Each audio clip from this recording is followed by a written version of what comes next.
Queridos, a paz do Senhor, eu sou o pastor Anderson Silva e estamos na Academia de Pregadores. Nós estamos nas nossas aulas de lições bíblicas de escola dominical, estudando o quarto trimestre de 2020. Seja muito bem-vindo à nossa aula. Na aula de hoje, nós estudaremos a lição de número 6. Lição de número 6, que tem como título A Teologia de Elifaz. Só os pecadores sofrem. E esta lição é do dia 8 de novembro de 2020. Nas próximas 3 lições, na verdade, a 6, a 7 e a 8, nós vamos estudar sobre os 3 amigos mais velhos de Jó. Elifaz, Bildade e Zofar. Nós vamos estudar sobre esses 3 homens e o que eles falaram. Exatamente nesta ordem: Elifaz, Bildade e Zofar. Nós vamos perceber que o livro de Jó reserva um espaço para o discurso desses 3 homens. Eram homens religiosos que tinham algum conhecimento da prática religiosa, da religiosidade tradicional, e a partir deste conhecimento eles falam com Jó, abordam Jó, e Jó responde, sem dúvida nenhuma, aos discursos de cada um deles. Então, nós vamos estudar hoje sobre o discurso de Elifaz. O texto áureo está em Jó capítulo 4, versículos 7 e 8, que nos diz o seguinte: lembra-te agora, qual é o inocente que jamais pereceu? E onde foram os sinceros destruídos? Segundo eu tenho visto, perceba que Elifaz está falando daquilo que é a sua impressão, a sua visão. Ele diz: segundo eu tenho visto, os que lavram iniquidade e semeiam o mal, cegam isso mesmo. Então, na concepção de Elifaz, o que estava acontecendo com Jó era tão somente a colheita daquilo que ele mesmo semeou. Nós vamos entender isso durante toda a nossa lição. Verdade prática. Embora transcendente, Deus tem prazer em se relacionar com o homem terreno. Deus não é imanente, ou seja, Deus não está dissipado em todas as coisas. Isso é imanência de Deus. Deus é transcendente, mas ele está em contato com o ser humano, ele está em contato com a sua criação. Não é? Então Deus não é tão transcendente que não esteja em contato com a criação, e Deus não é tão imanente que esteja dissipado em toda a criação. Ele é um Deus que se importa com o ser humano, que quer se relacionar. Ponto central: não só os pecadores sofrem, e isso é importante nós compreendermos dentro de uma concepção bíblico-teológica. Não só os pecadores sofrem, os que são fiéis a Deus também passam por adversidades.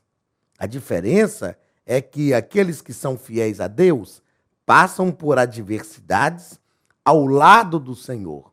O Senhor passa conosco em todas as adversidades. Objetivo geral: destacar o pensamento teológico de Elifaz, que faz uma defesa contundente da religião tradicional, segundo a qual somente os pecadores sofriam. E a gente vai perceber que aqui está uma base para a teologia da prosperidade, para o evangelho da confissão positiva, e embora não seja uma base sólida, embora não seja uma base verdadeira, este era o pensamento de Elifaz. Objetivos específicos: primeiro, apontar a defesa de Elifaz acerca da justiça retributiva. Segundo, mostrar a associação de Elifaz a respeito do pecado e a quebra da tradição religiosa. Terceiro, identificar o abismo que Elifaz diz existir entre o Criador e a criatura. Leitura bíblica em classe está em Jó, capítulo 4, versículo 1 ao 8, capítulo 15, versículos 1 ao 4 e capítulo 22, versículo 1 ao 5. Então respondeu Elifaz o temita e disse: se intentarmos falar-te, enfadar-te-ás, mas quem poderá conter as palavras? Então veja que Elifaz vai falar com Jó e ele já está dizendo: olha, se a gente tentar conversar com você, você vai ficar enfadado, mas a gente não consegue conter as palavras. Eles ficaram calados, os 3 amigos de Jó, ou os 4 amigos de Jó, né? Ficaram calados diante de Jó durante, se não me falha a memória, 7 dias. E então Elifaz começa a falar. E ele diz: quem pode conter as palavras? Eis que ensinaste a muitos, e esforçaste as mãos fracas. As tuas palavras levantaram os que tropeçavam, e os joelhos desfalecentes fortificaste. Mas agora a ti vem e te enfadas, e tocando-te a ti, te perturbas.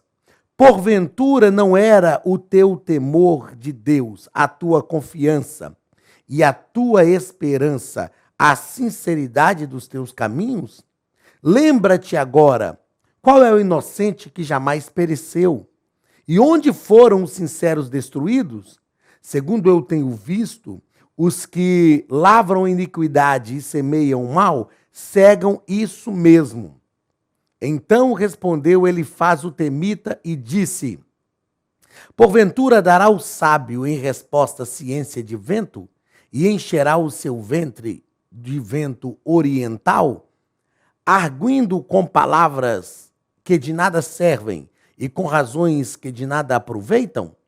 E tu tens feito vão o temor e diminuís os rogos diante de Deus. Então respondeu Elifaz o temita e disse: porventura o homem será de algum proveito a Deus? Antes a si mesmo o prudente será proveitoso. Ou tem o Todo-Poderoso prazer em que tu sejas justo, ou lucro algum em que tu faças perfeitos os teus caminhos? Ou te repreende pelo temor que tem de ti, ou entra contigo em juízo? Porventura não é grande a tua malícia e sem termo as tuas iniquidades? O que nós vamos perceber nos discursos dos 3 amigos mais velhos de Jó, Eliú, que era o mais jovem, que a gente vai estudar mais à frente, tem um discurso um tanto quanto mais abrandado. Embora a gente vai perceber, ao estudar sobre o discurso de Eliú, que Eliú também acreditava que Jó havia cometido uma falha. Não antes da provação, mas no meio da provação. Este era o pensamento de Eliú. Mas Elifaz, Bildade e Zofar são contundentes nas argumentações que eles apresentam em relação a Jó. Eles realmente acreditam que Jó havia pecado e, por isso, estava passando por aquela provação. Eles realmente acreditam que o motivo pelo qual tantas tragédias sobrevieram a Jó era por causa de um pecado. E nós vamos perceber que esta síndrome de Elifaz, Bildade e Zofar, ela ainda existe nos nossos dias. Existem pessoas que querem procurar explicações onde explicações não podem ser encontradas. E ao não encontrarem essas explicações, essas pessoas tentam explicar com a concepção religiosa que eles têm. Só que esta concepção religiosa de Elifaz, Bildade e Zofar é uma concepção religiosa simplesmente de uma religiosidade fria, tradicional. Não é uma concepção oriunda de um verdadeiro relacionamento com Deus. E nós vamos perceber que isto traz o mal sobre a vida de Jó e depois sobre a vida deles também. Se não fosse uma oração intercessória de Jó, Deus os mataria. A gente vai ver que no final do livro, Deus fala com eles: olha, eu vou destruir vocês. Deus se irou contra eles e disse: olha, vocês vão a Jó e Jó vai interceder por vocês para que eu não os mate. Mas vamos à introdução da nossa lição. Na nossa introdução, o comentarista pastor José Gonçalves, ele nos coloca o seguinte, que ele faz, para ele faz, a justiça retributiva é certa, ou seja, só os pecadores sofrem e os justos não passam por reveses. Nós chamamos isso de teologia meritória. Não é? Existe uma diferença entre a teologia meritória e a lei da semeadura. A gente sabe que a lei da semeadura, ou como alguns já chamam de popularmente lei do retorno, nós sabemos que a lei da semeadura é bíblica. Paulo, escrevendo aos Gálatas, diz: não vos enganeis, de Deus não se zomba. Tudo que o homem semear, certamente ceifará. Isto é a lei da semeadura, ou como eu disse, chamada popularmente de lei do retorno. Mas aqui, o que ele faz, está defendendo, é a justiça retributiva. Ou seja, só quem sofre é aquele que comete impiedades. O justo não pode sofrer, porque ele não merece isso. A justiça retributiva, ela aponta para uma salvação meritória. É quando as pessoas dizem: olha, eu cheguei aqui porque eu paguei o preço. Eu estou vivendo o melhor de Deus hoje porque eu paguei o preço por isso. Ou seja, é porque nós merecemos? Não, nós sabemos que não é. Sabemos que tudo que vem sobre a nossa vida é por causa da graça de Deus. Primeiro ponto. Opa, deixa eu voltar. Primeiro ponto. Os pecadores no contexto da justiça retributiva. Primeiro parágrafo, a lei da semeadura e da colheita. Ele está firmemente convencido, nosso comentarista nos coloca assim, está firmemente convencido de que a lei de causa e efeito é um princípio da ortodoxia teológica que não pode ser contraditado. Nós precisamos compreender que o relacionamento com Deus, e eu falo isso principalmente do cristianismo, né? Embora no período de Jó não há que se fala em cristianismo, mas a Bíblia toda aponta para Cristo, mas pensando nos nossos dias, nós precisamos compreender, eu fiz questão de anotar aqui, que o cristianismo não é uma relação de causa e efeito, mas é uma relação de relacionamento. O salmista, no Salmo 73, Salmo de Asaf diz assim: em vão lavei as minhas mãos na inocência e conservei puro o meu coração. Asaf está dizendo o seguinte: eu fiz tudo aquilo que a cartilha de Deus mandava e não deu certo. Eu fiz tudo conforme manda o figurino, conforme é estabelecido pela religiosidade tradicional, e não deu certo. Ou seja, o cristianismo não é uma relação de causa e efeito. Eu não faço isto para ganhar aquilo. O cristianismo é uma relação de relacionamento. Parece redundante, mas esta é a proposta mesmo. É um relacionamento. Jó tinha com Deus um relacionamento. Ele faz? Não. E ele está convencido de que a lei da causa e efeito é um princípio da ortodoxia teológica que não pode ser contraditado. Segundo parágrafo. Olá, queridos alunos e alunas da Academia de Pregadores. Que bom ter você conosco neste momento tão especial. Estamos aqui para apresentar a nova plataforma da Academia de Pregadores, que foi construída ao longo dos últimos meses com muito carinho, um grande investimento, para levar até você não somente um conteúdo de excelência, mas também tecnologia de ponta. Veja comigo. Os cursos estão organizados por trilhas na página principal. Aqui você encontra sugestões, lançamentos, temas específicos e outras categorias.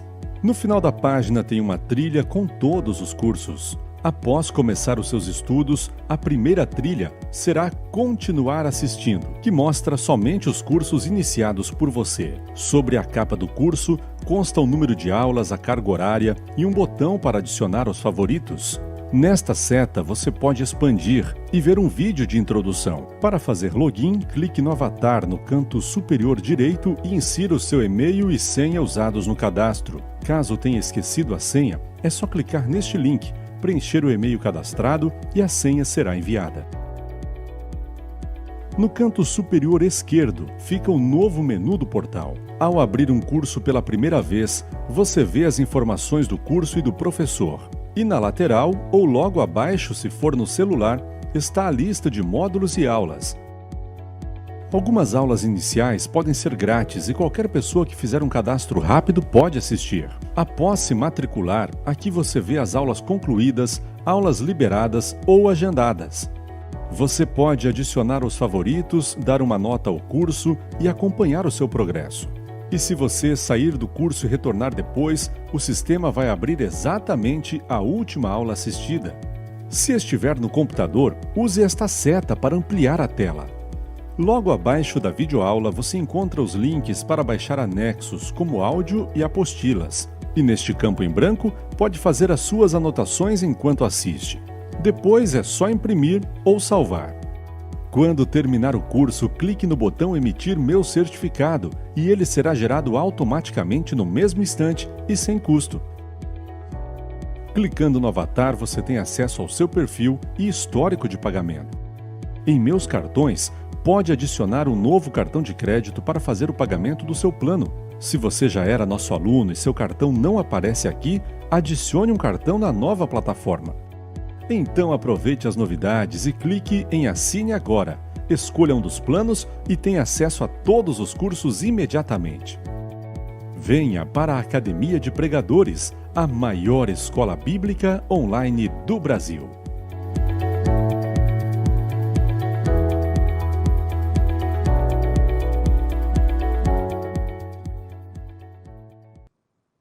O comentarista nos propõe que o homem colhe o que plantou. E aqui no finalzinho do texto, ele vai deixar o seguinte, que ele defende que o pecado sempre produz consequências, mas que somente os pecadores pagam por isso. É como, e aí eu fiz questão de observar o seguinte, que é como se o justo fosse colocado num casulo e vivesse no mundo real, livre de todos os males. Ou seja, na verdade, a proposta que ele faz é como se o justo não estivesse vivendo no mundo real, como se ele estivesse livre de todos os problemas, livre de todas as dificuldades. A lei da semeadura, repito, é bíblica, mas os justos também sofrem, muitas vezes sem compreender. O caso de Jó aqui é um caso típico disso e que deixa muito claro para a gente essa ideia. Então, ao julgar, que o que ele está fazendo é julgar Jó precipitadamente, então, ao julgar precipitadamente, essas pessoas, cometem injustiças e esquece de que Deus é quem pode ver todo o lado da questão. E eu anotei aqui o seguinte, que existem coisas e lugares que só a visão de Deus alcança. Como eu disse anteriormente, tem pessoas que ficam tentando buscar explicações onde não existe. Eu tive um chefe uma vez que ele até em tom de brincadeira, às vezes ele falava comigo assim, me explica o inexplicável. E eu dizia, se é inexplicável, eu não vou nem tentar explicar. Existem pessoas que estão tentando explicar o inexplicável. E por não conseguirem explicar, elas julgam de forma precipitada e julgam erroneamente quem está enfrentando uma situação de adversidade. Muitas pessoas enfrentam adversidades, e mesmo sendo crentes, fiéis a Deus. Não há como nós explicarmos, porque muitas vezes nós vemos o justo sofrendo e o ímpio, aparentemente, pela nossa visão, por nós, nós não vemos ele sofrer. Não há como explicar isso. Nós só precisamos continuar confiando em Deus. Terceiro parágrafo, a queixa de Jó. Terceiro parágrafo, a queixa de Jó.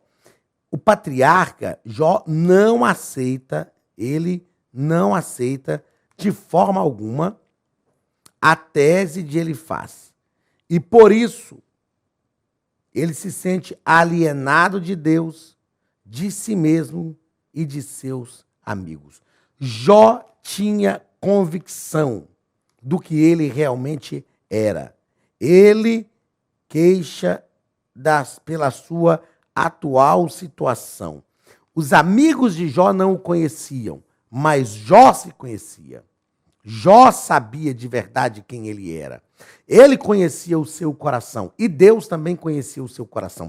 Então ele não aceitava aquela argumentação de Elifaz. Ele não aceitava, não é porque ele era arrogante. Ele não aceitava porque ele sabia que ele não fazia jus a tudo aquilo que estava acontecendo. Sem dúvida, a gente vai entender mais à frente que no meio de toda aquela tormenta, no meio de toda a tragédia, Jó exagerou um pouco realmente na dose, sem dúvida. Mas Jó, ele não aceitava as afirmações desses três amigos que asseveravam que ele estava passando por aquela situação porque ele tinha cometido pecados. Queridos, nós precisamos compreender uma coisa. Existem momentos da nossa vida que ninguém vai entender o que estamos passando. E, infelizmente, por não entenderem, algumas pessoas vão falar aquilo que não devem.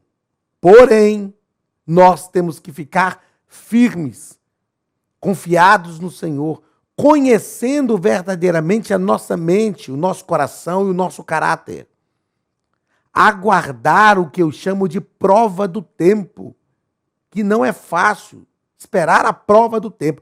O próprio tempo fez com que os amigos entendessem que Jó realmente não era aquele homem que eles acreditavam. Então, muitas vezes, nós temos que aguardar a prova do tempo, esperar o tempo passar, porque Deus pode julgar a nossa causa. Vamos ao segundo ponto da nossa lição. No segundo ponto, nosso comentarista nos propõe que os pecadores, vamos pensar sobre os pecadores no contexto da tradição religiosa. Primeiro parágrafo, vamos tratar sobre a ortodoxia engessada. A ortodoxia engessada, uma ortodoxia que não é flexível, que é rígida, engessada e que produz males. Uma ortodoxia que não visa as pessoas, que não visa o ser humano. Eu não estou dizendo que o ser humano tem que ser o centro de todas as coisas. Não estou dizendo que nós temos que pregar um evangelho antropocêntrico. Não, o evangelho é cristocêntrico. Mas o evangelho visa pessoas, visa ser humano. Foi para isso que Jesus veio. Então, se Jó tivesse certo, a religião tradicional, que sempre ensinou a prosperidade dos bons e o sofrimento dos maus, estaria errada. Nesse aspecto, então, Jó era uma ameaça àquela forma de pensar. Então veja que era mais fácil tornar Jó um pecador do que reformular o pensamento. Eu notei aqui o seguinte, olha, existem princípios religiosos que são estabelecidos a partir de entendimento humano, a partir de coisas humanas.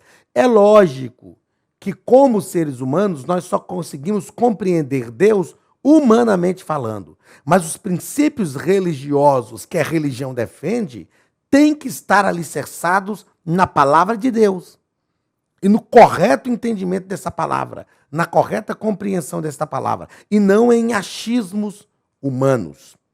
Segundo parágrafo, nós vamos tratar sobre uma ameaça à tradição religiosa. Uma ameaça à tradição religiosa. É uma pergunta aqui, né? Que sabes tu que nós não saibamos? Ou que entendes que não haja em nós? Segundo Elifaz, ainda que fosse homem sábio, Jó não era mais sábio nem mais antigo do que o dogma. Ele não era mais sábio, nem mais antigo do que o dogma. O que ele faz ele é um religioso. E um religioso sem relacionamento com Deus. Até porque, se tem relacionamento com Deus, a pessoa não é religiosa. A pessoa ela é praticante de uma religiosidade verdadeira. Eu notei aqui o seguinte: quando buscamos explicar o inexplicável, é o que eu disse agora há pouco. Ele está dizendo, olha, o que você sabe que nós não sabemos? Aí demonstra uma arrogância. O que você entende que não haja em nós? Ou seja, você não é melhor do que a gente? É isso que ele está dizendo. E ele diz para Jó o seguinte, e segundo ele faz, ele entende o seguinte, ainda que Jó fosse um homem sábio, ele não era mais sábio nem mais antigo do que o dogma que ele estava negando. Perceba que é um dogma escravizante. Perceba que é um dogma que não produz espiritualidade. É um dogma que vai tornar as pessoas alienadas da sua própria humanidade. Então, o Jó, na verdade, estava sendo uma ameaça à tradição religiosa, mesmo que ele não pensasse isso, não imaginasse isso. E tão somente por ser uma ameaça à tradição religiosa, ele estava sendo julgado como um pecador que não era. Terceiro parágrafo, um defensor celeste. Diante de todas aquelas argumentações, Jó, ele busca alguém que o defenda. A sua fé, como por nosso comentarista, o projeta para o alto, à procura de quem possa defendê-lo. É tão interessante essa atitude de Jó, porque Jó ele conhece a si mesmo e ele tem tanta convicção da sua fidelidade a Deus que ele diz, olha, eu quero alguém que me defenda no céu. Já que eu não tenho defensores aqui na terra, eu quero alguém que me defenda diante de Deus. Jó está disposto a entrar diante de Deus. Não de forma arrogante. Repito, nós vamos estudar lá na penúltima ou antepenúltima lição, nós vamos estudar sobre essa postura de Jó que Deus chegou a repreender, uma postura de se auto-justificar e na mentalidade de Jó, o seu sofrimento era realmente injusto, porque ele não merecia passar por aquilo, e Deus vai chamar Jó a essa responsabilidade. Porém, Jó tinha certeza, Jó tinha convicção de que ele não havia pecado. E por isso ele diz, eu quero um defensor que me defenda nos céus, porque aqui na terra não tem ninguém para me defender. Terceiro ponto, os pecadores diante de um Deus infinito. Então nós vimos essa teologia de Elifaz, né, que só os pecadores sofrem. Nós vimos qual é o pensamento de Elifaz em relação aos pecadores no contexto da justiça retributiva, ou seja, os pecadores sofrem, os justos não. Nós vimos no segundo ponto, os pecadores no contexto da tradição religiosa, então é o que a tradição religiosa ensinava, e Elifaz era regido por ela e não concebia a ideia sequer de quebrar esta tradição religiosa. E no terceiro ponto nós vamos ver sobre os pecadores diante de um Deus infinito. Primeiro parágrafo, Deus não se importa com quimeras humanas, ou seja, com esses sofrimentos humanos. Esta é a concepção de Elifaz. Então, Elifaz, ele apela para a transcendência divina ao atacar Jó. Ele apela para a transcendência divina ao atacar Jó. Perceba que ele faz, ao apelar para a transcendência divina, ele está tentando falar de um Deus. Eu fiz questão de anotar isso aqui, ó. Ele quer explicar o que Deus faz sem sequer se relacionar com ele. Isso aqui é um problema grave dos nossos dias. Pessoas que querem falar sobre Deus, ensinar sobre Deus, disciplinar, doutrinar sobre Deus, sem sequer se relacionar com ele. Então, somente a partir de uma religiosidade fria. Não conhecem Deus de perto. Jó conhecia Deus de perto. E aqui nós temos Elifaz, que quer falar sobre um Deus do qual ele não conhece. Então, para Elifaz, o sofrimento de Jó era um atestado de que ele havia pecado, por isso Deus o havia abandonado.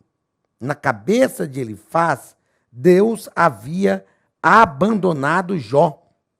A teologia de Elifaz destaca um Deus transcendente, porém distante, que não se importa muito com as coisas que acontecem aqui na terra.